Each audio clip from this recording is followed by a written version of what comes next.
मित्रों, जय श्री राम। जैसा कि हमने पिछले अध्याय में जाना कि रावण किस प्रकार राक्षस प्रजाति को उकसाता है कि जाओ और देवताओं को परेशान करो, उनके हवन, श्राद्ध और यज्ञ, ब्राह्मण भोज इत्यादि कार्यों में उनके बाधा डालो ताकि वो डरकर भाग जाए। इससे आगे का वृत्तांत इस कथा में सुनिए। मेघनाथ कहूँ पुनि हक, रावा दीन सिक बलु भय रूपड़ा। जे सुर समर धीर बलवाना, जिनके लरिबे कर अभिमाना। फिर उसने अर्थात रावण ने मेघनाथ को बुलवाया और सीखा पढ़ाकर उसके बल और देवताओं के प्रति मेघनाथ को उत्तेजना दी और फिर कहा, है पुत्र, जो देवता रण में धीर और बलवान है और उन्हें लड़ने का अभिमान है, तिन्हि जीत रन आने सुबादी, उठी सुत पीतु अनुशासन कांदी। एहि विधि सब ही आज्ञा दीनी, आपनु चले गदा कर लीनी। उन्हें युद्ध में जीतकर बांध लाना। बेटे ने उठकर पिताजी की आज्ञा को शिरोधार्य किया। इसी तरह उसने सबको आज्ञा दी और आप भी हाथ में गदा लेकर चल दिया। अर्थात मेघनाथ हाथ में गदा लेकर देवताओं से युद्ध करने के लिए वहां से पिता की आज्ञा मानकर निकल गया। चलत दसानन डोलती अवनी, गर्जत गर्भ स्त्र वही सुर रवनी।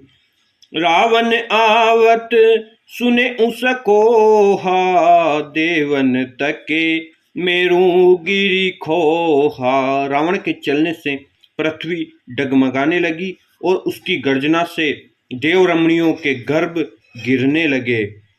रावण को क्रोध सहित आते हुए सुनकर देवताओं ने सुमेरु पर्वत की गुफाओं तक भागकर सुमेरु पर्वत की गुफाओं का आश्रय लिया। अर्थात देवता डर गए रावण के क्रोध को देखकर।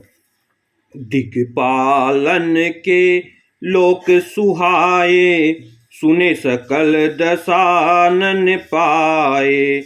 पुनि पुनि सिंह नाद करी बारी, देई देवतन गारी पचारी।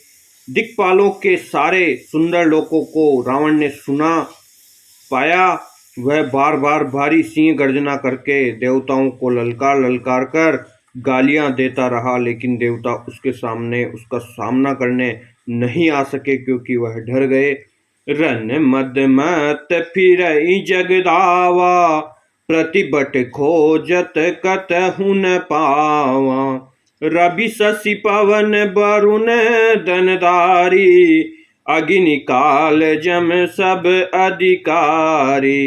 रण के मद में मतवाला होकर वह अपनी जोड़ी का योद्धा खोजता हुआ जगत भर में दौड़ता फिरा, परंतु उसे ऐसा योद्धा नहीं मिला।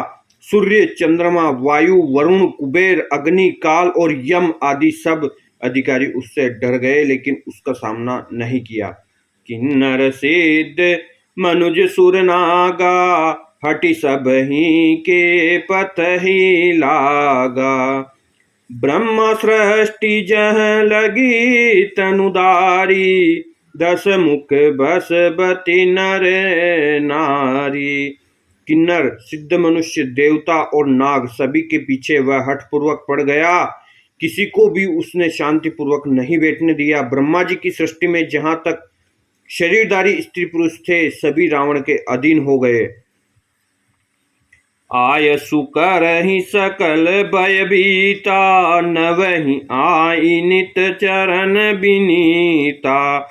डर के मारे सभी उसकी आज्ञा का पालन करते थे और नित्य आकर नम्रता पूर्वक उसके चरणों में सिर नवाते थे। भुज बल बेस्व बच्य करी, राकेसी को उन सुतंत्र। मंडलिक मणि रावण राज कर निज मंत्र, सियावर रामचंद्र जी की जय शरणम। उसने भुजाओं के बल से सारे विध्वंस को वश में कर लिया, किसी को स्वतंत्र नहीं रहने दिया। मंडलिक राजाओं का शिरोमणि रावण अपने इच्छा अनुसार राज्य करने लगा, अर्थात रावण ने सब दूर अपना साम्राज्य फैला लिया। देवता उससे डरने लगे। इससे आगे का वृत्तांत अगली कथा में।